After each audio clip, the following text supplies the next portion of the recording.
So my diabetes is driving me nuts. My blood sugars go high. I correct that high. Guess what? I go low. Of course, I'm worried about my weight. Don't even get me started on complications. Hold on.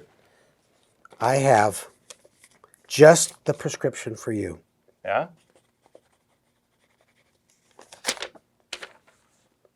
Doc, this just says be happy. Yeah, it'll make a huge difference. I'm sure it would, but I don't think it works that way. Yeah, you know, the truth is, I don't really know what the prescription for happiness is. But the good news is, our next speaker is going to be talking all about that. Hello. We're going to be talking about healthy pleasures or life beyond diabetes. Now, this is going to be a little tricky because here we are at a conference on diabetes, and I'm going to try very, very hard not to mention the word diabetes once in my talk as I go forward. And why? And the reason is we don't want the entire focus of your life to be around diabetes. In fact, we'd like it to be the smallest part of living a full and healthy life. So if by any chance I mention the word diabetes, help me out here and start clapping. So let's just give that a try. So I'm going to be talking, but I'm not going to mention diabetes. Good. Okay, you were able to pick that up. And again, as I go through my talk, anytime I say the word diabetes, I want to hear you clapping. What if I told you that there was a brand new medical treatment, and this treatment had certain indications and evidence of effectiveness that it could improve mood, it could enhance life and work satisfaction, and it reduced overall mortality and risk from heart disease, cancer, other chronic conditions, including one that I will not mention. Reduces stress hormones, boosts certain immune function measures, reduces pain, anxiety, and depression. And if you take this new medical treatment while you're in the hospital, there's evidence you'll get out of the hospital sooner. Now, this is a very safe drug, very rare adverse side effects. Usually the main side effect is improved mood and satisfaction. And dosage and administration, it's readily available, it's inexpensive, and it can be dosed on a PRN or as needed basis, and a very versatile drug.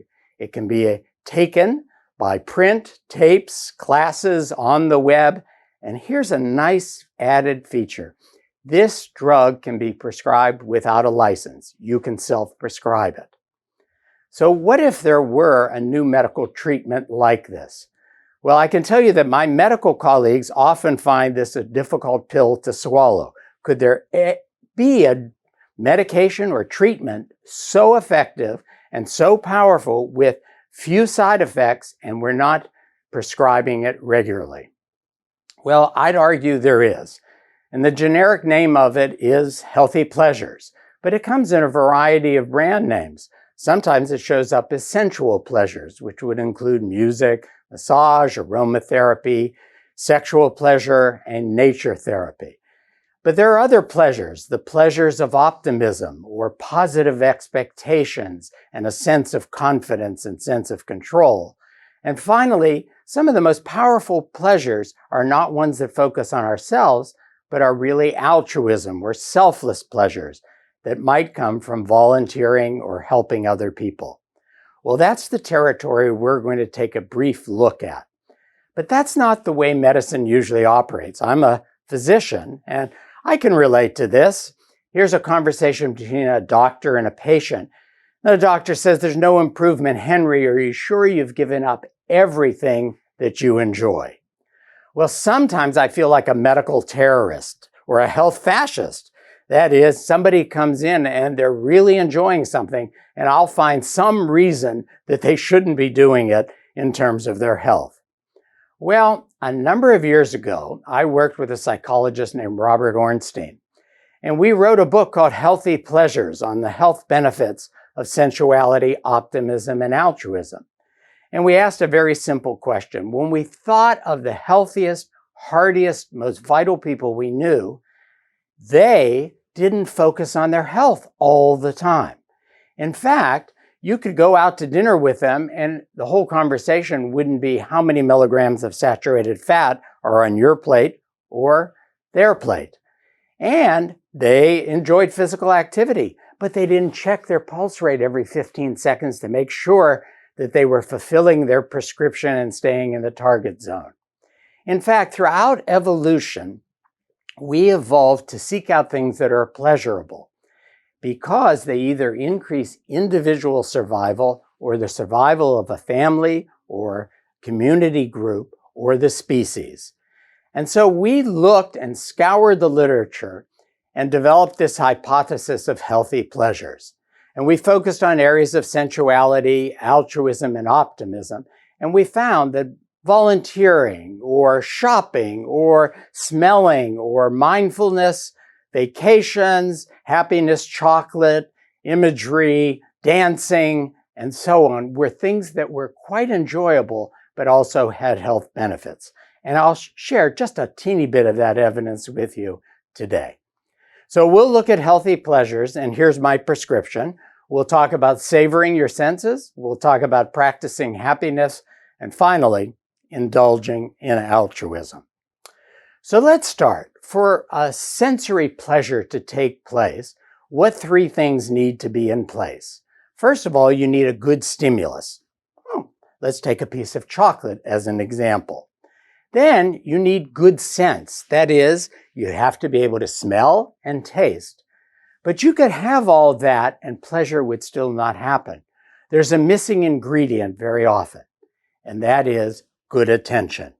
In other words, for pleasure to actually be enjoyed and savored, somebody has to be home to enjoy that pleasure. And most of the time, we're on automatic pilot. We might taste something that tastes very good, and then the next thing, our mind is off wandering someplace else. For pleasure to happen, somebody has to be home to really savor and enjoy it. Now, I had a personal example of this. I was finishing taking a shower, and I picked up a thick terry cloth towel, and I began to towel myself off, and suddenly I noticed how good that towel felt on my skin. I was going, man, this is fantastic. This feels so good. And then I did a quick calculation. How many showers have I taken in my life? In approximately 10,000 showers. And the question popped into my mind, where was I for 9,999 showers? That is, somebody had to be home, and finally I was home, to actually enjoy that feeling of the towel on my skin. And so it's simple daily pleasures like this of attending to the things that happen around us and savoring them. So here's an example. I'd like you to make friends with your towel. That is, give yourself the gift after you get out of a shower of maybe 30 seconds just to really focus on how good that towel feels. Get intimate with your towel. So here's me, a picture of me before making friends with my towel. Here's me after making friends with my towel. And that's my wife because she also enjoys this little sensory exercise. Our sense of touch is extremely important for healthy growth and development. And it turned out that psychologist Sidney Girard got a grant to roam the cafes of the world and observe how often couples touched each other in these cafes. And so I'd like to ask you, he found 180 touches per hour in one country. And what country is that likely to be? Let me narrow it down. Is it San Juan, Puerto Rico? Is it Paris, France? Is it Gainesville, Florida? Or London, England? What's your guess? Here's the data. San Juan, Puerto Rico, 180 touches per hour by the couple. Paris, France, still a very respectable 110 touches per hour. And that's what could be observed above the table. Gainesville, Florida, we're down to 2 touches per hour. And finally, in London, England, 0 touches per hour. Now, this wouldn't be a problem, except touch is actually not only pleasurable, It's a vital nutrient. And one of the examples is massage therapy. And that is, there's a lot of anecdotal evidence, but Tiffany Fields and others at the Touch Research Institute at the University of Miami have done randomized trials of using massage therapy. They started with infants, preterm infants, and they would just gently stroke and massage them, and they found out that they got out of the hospital sooner, had healthier growth and development, put on weight faster. They've applied this in pregnancy and childbirth, in asthmatic children, adolescents, post-traumatic stress disorder, eating disorders, migraine. It's not a cure for all of these conditions, but it improves measurably the quality of life. Now, is it okay if I talk about sex for a moment while we're talking about sensory pleasures? What do you think? Oh, good. All right. Well, there was a study that came out in the British Medical Journal that showed the risk of death in men who had sex twice a week was more than half that of men who had sex less than once a month.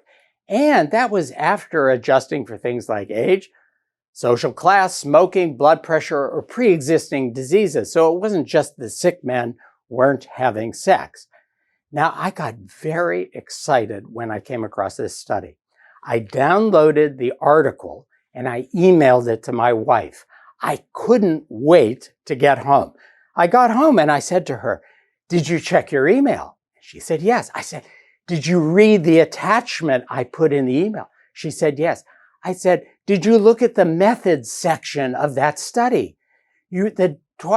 Twice a week at least, and half the mortality." I said, "Do you realize you can save my life?"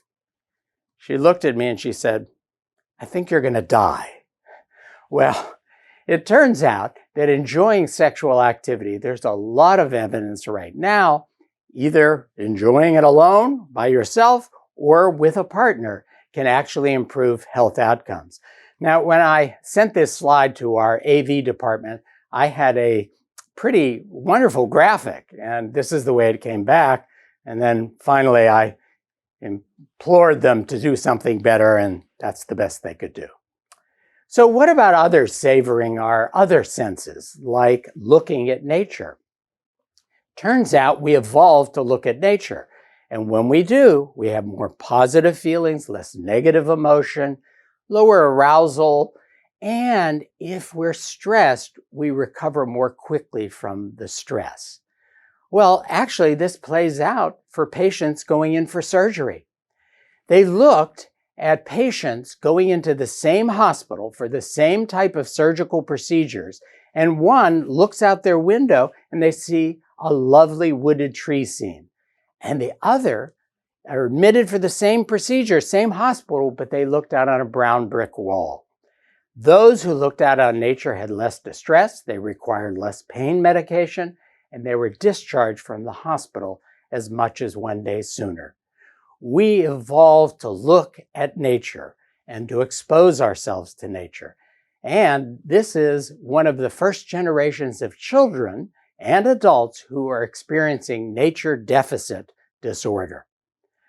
Now, I'm interested also in a Greek study that was done in looking at men who had taken a siesta and comparing them to controls. These men who had a heart attack were 30 to 50% less likely if they had taken a siesta, but it was a small study. So they extended it now to 24,000 people, followed over 6 years. Taking just an occasional nap reduced heart disease risk by 12%, frequent naps, 37% reduction. Now, my specialty in medicine is preventive medicine, and I'm actually pretty excited right now because as you're watching or listening to this video, if you doze off, I am not going to be offended because I'm actually practicing preventive medicine by helping you reduce your risk of a heart attack. So we can save our senses, but we can also practice happiness as a healthy pleasure, and particularly focusing on moods and moments. It turns out that happier people seem to be healthier. Those answering the question in the last 4 weeks, have you been a happy person? All things considered, how satisfied are you with your life? People with higher happiness and life satisfaction 2 years later reported 50% less long-term health conditions. So let me give you an example. We actually experience the world through a set of emotional filters and experiencing it very different. So for example, let's say you're walking through a shopping mall and you look down on the ground and you see a dollar bill and you pick it up and you go, I look around, there's no one to give it to. So you say it's my lucky day and you put it in your pocket. That changes your mood and it also changes your emotional filters. Would you think that finding a single dollar bill would make you think that nuclear war is less likely? Would it make you happier with your spouse or significant other? And would it cause you to buy the same brand of refrigerator because you think it's rock solid? Well, it turns out we don't experience reality around us directly. It goes through a set of emotional filters. And when we're in a good mood, something lucky happened, something good happened, it changes our entire perception of risk around us and how we perceive ourselves. Now, the problem is it doesn't last long. It's fairly fleeting. So you have to fill your life with these small, tiny pleasures that boost your mood. For example, studies have been done with heart attack patients, and they were prescribed not just medications, but watching a 30-minute humorous videos. They had fewer irregular rhythms, less blood pressure, less medication, and in this small study, even 1/5 the rate of recurrent heart attack. So let's look at some love tips from kids for a moment. What do most people do on a date? Well, Mike, age 9, says on the first date, they tell each other a bunch of lies, and that usually gets them interested enough for a second date. Or, concerning why love happens between two particular people, I think you're supposed to get shot with an arrow or something, but the rest isn't supposed to be as painful, says Harlan, age 8. And finally, how can you tell if a stranger if two people are married? And you might have to guess based on whether they seem to be yelling at the same kids, says Derek. Now, if in hearing those humorous love tips from kids, you're laughing, you're smiling, you're in a slightly better mood, nuclear war will seem less likely, you're happier with your spouse and significant other, and you think that refrigerator is the best brand on earth. But remember, it doesn't last long. We have not only emotional filters, but we have cognitive or mental filters. That is, as I'm giving this little talk to you now, there are talks going on all around the world listening to me. That is, while you're listening to me, you're talking to yourself almost constantly. You're saying, oh, this is kind of interesting, and I wonder whether I can get the data on that slide, or, oh, I already know all this, and yet it takes a scientist to prove this. It turns out I get an hour with you, or a half hour. You are with you 24/7 telling yourself these stories. And those who tell themselves more positive, empowering stories, or optimistic stories, are going to be healthier. So a quick story. I was traveling with my son. We were in a very expensive restaurant. He's about age 8. I look at the menu. I'm outraged at how expensive it is. He says, I'll order a bowl of clam chowder. I quickly check the menu again. Clam chowder, $12.95. It was the cheapest thing on the menu, so I ordered it as well. Moments later, 2 bowls of clam chowder come to the table. I take 1 spoonful. It's gritty. It has sand in it. They cannot even wash the clams, and they have the nerve of charging me $12.95. Waiter, come over here. And in fact, bring the manager. During this emotional arousal, my coronary arteries are probably going into spasm. My GI tract is shutting down. Meanwhile, I'm angry as can be. I look over at my son. He's sitting there smiling, eating his clam chowder. And I said, what's going on? And he said, Dad, you know, this clam chowder is so fresh, you can still taste the C in it. That is, it's the same bowl of clam chowder. I'm having a coronary artery attack and a stroke. He's having the time of his life. So the question I put to you is, what are the stories you tell yourself the next time you get a bowl of clam chowder? You have the ability to change that story. And in changing it, change your whole physiological reaction. But all healthy pleasures aren't just about savoring your senses or practicing happiness. It turns out, when we spoke with people and looked at the scientific literature, some of the most pleasurable things in people's lives are when they forget about themselves and focus on caring for or about something outside themselves. Connecting with or caring for something, whether it be other people, pets, the planet, religion, something that gets the focus off of ourselves. There's evidence that it enhances our health and survival. Those are selfless pleasures. So for example, we all know that receiving social support from somebody else is really important to improving health and reducing mortality. But studies are now suggesting that actually giving social support to somebody else decreases mortality risk even more. That is, it's sometimes better giving than receiving. And this is an example where you get the focus off yourself, your own limitations, your own problems, and focus on helping someone or something outside yourself.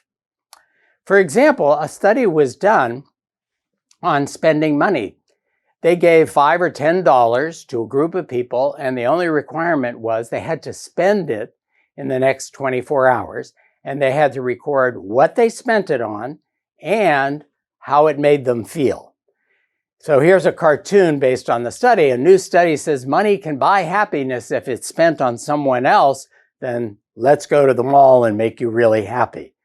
That is, the people who actually spent the money on someone else had a greater level of happiness than those who spent it on themselves.